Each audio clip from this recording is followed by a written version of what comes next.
Hello, everybody. I'm going to talk about the personal portfolio assignment for Foundations of Education.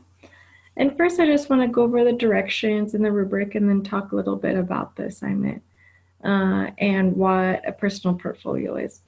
So with the directions, it talks about a personal portfolio is a great way to show your skills and experiences when applying for a teaching job. It can be a collection of printed pages, a presentation, or even a website that contains information about you. Think about some examples that you would want to include in your portfolio. These things do not have to exist yet. This activity is meant to help you plan and set goals. So for this assignment, it's thinking about, you're wanting to think about in the future. So in the future, after getting close to graduating college with your degree in teaching, that's when you would really start creating your personal portfolio. So this assignment wants you to think about the future and think about when you go to create that portfolio in however many years it will be from now, what are some things that you're going to include and why you're going to include those? Why would they be helpful? And so with the personal portfolio, there are lots of people's personal portfolios on the web. So you can type in like teaching personal portfolios and get a lot of different examples. If you want to visually see what one looks like, you can do that. And so it's just a collection of different pieces of information that can be helpful when you are looking for a teaching job.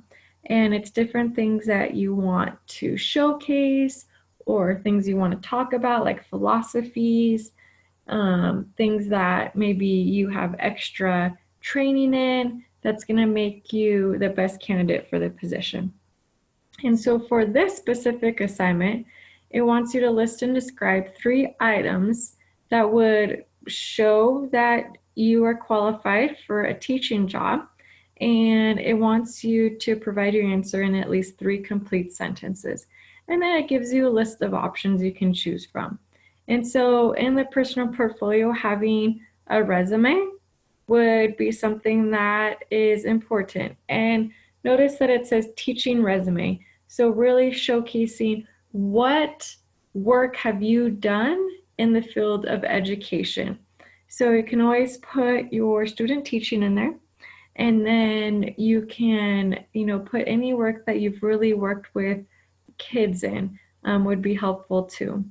And so that's why it says, what would you include in your resume? So if you're going to talk about teaching resume for this assignment, then talk about what are some things that you would put in that resume that would be helpful.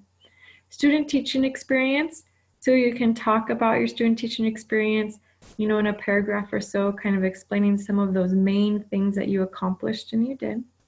Certifications. So including your certifications, what certifications would you want to include in your personal portfolio? So for example, you would want to include your teaching certificate. You would want to include any, if you have a minor in anything, include that, your bachelor's degree. You would also want to include any certifications that you have that show that you have training in something. So maybe you went to a technology training on Google and you got the Google certificate. That would be something that would be helpful to put in there. Or if you went to a GLAD strategy training or one of those teaching strategy trainings and you got a certificate for completing that, then you would want to include that. And then details about your degree. So if there's details about it, things that you want to point out that maybe just from seeing the degree isn't necessarily noticeable, then adding that as well. A sample lesson plan can be a good one as well. So what types of main things would you put in your lesson plan? Would you have, that objective, the entry task, your main thing, what kind of assessment are you going to do each day, and then your end task. And so talking a little bit about how you would set up your day is another great thing to put in that personal portfolio. Awards and honors. So if you've got any awards and honors from college and things, that would be beneficial. Publications, that's if you have written something and you got published in a magazine or something like that, that would be something you could put in your personal portfolio. And then if you have a website, you can always put that in there and link them to that. Also making sure that that website is professional, because you do not want to put anything on the web that's not professional when you are trying to get a job and when you have a job in this field. And so for this assignment, you can see you're going to describe 3 items that you would like as evidence of your qualifications. So those are some examples you can pull from. So you could take 3 of those that they have listed and describe them and describe, why you would put them in there and kind of those details. So let's go to the rubric to see how you're going to get your points from this. So one is relevance. So do the 3 things that you talk about relate to teaching or the training to become a teacher? So all of those things that were listed on the first slide do. And so if you pick 3 from there, you're good. You can always pick something from that's not on there as well. It just needs to relate to teaching or the training of teaching. Detailed information, that you have the 3 or more examples. So they want you to talk about at least 3 of those examples. Professional growth and development. Material shows 3 or more instances of professional growth and development. So the 3 examples that you've talked about, they all, if you picked from the first slide, or I'll go over some more examples, they're going to show professional growth and development, but talking about that when you describe those things. How do those things show professional growth? Organization, response provided with 3 or more complete sentences, and it's organized. So you have the one, I would include a resume, and then talk about why you would include the resume. Would include my teaching certification, and this is why. And so just making sure that's organized. And then the last one is the details make sense and the overall goal is clearly stated. So the important thing about that one is that you have your 3 different things you would put on your professional growth, and talking about why you would put them on there, or what are some details you would put on each of those spots. So some other examples would be philosophy of education would be another good thing to include.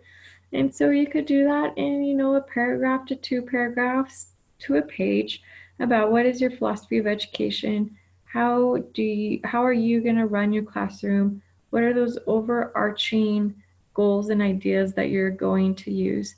And I know for most of you guys, this is your first time taking an education class. It's an introduction.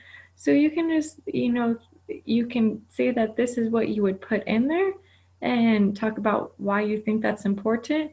And your philosophy of education is going to grow over all of these courses that you take in education. And your thing as well, you could add classroom management. You could talk like a paragraph about what are some of those strategies that you're going to use as a classroom teacher. You could also use extracurricular activities that you would be willing to help with. You could talk about your experience with technology in the classroom. And then you could also talk about ways that you are going to improve and assess your teaching. So that shows that you're going to grow as a teacher. You're really self-reflective, and that can be a good thing as well. So those are all things that you could add to your personal portfolio as well, to just give you guys different ideas that you can talk about. So for this activity, you just need to describe 3 items you would include. You don't have to describe what is your philosophy of education if you pick that one. You don't have to describe what is your classroom management. But if you pick philosophy of education to add to your personal portfolio, you could talk about, I've decided to add my philosophy of education. I think it would be really important for me to include this because it would allow the schools to see what I hold as importance as a teacher, and they would be able to see how I would fit into the school and be a good asset. And so that's really what you're talking about in this assignment, is 3 things that you think would be important for a personal portfolio. and then just kind of giving a couple sentences about why those things. Why would you include those three things? What would be the importance of them? How is it going to help you grow and develop? And then you've hit the targets for this assignment.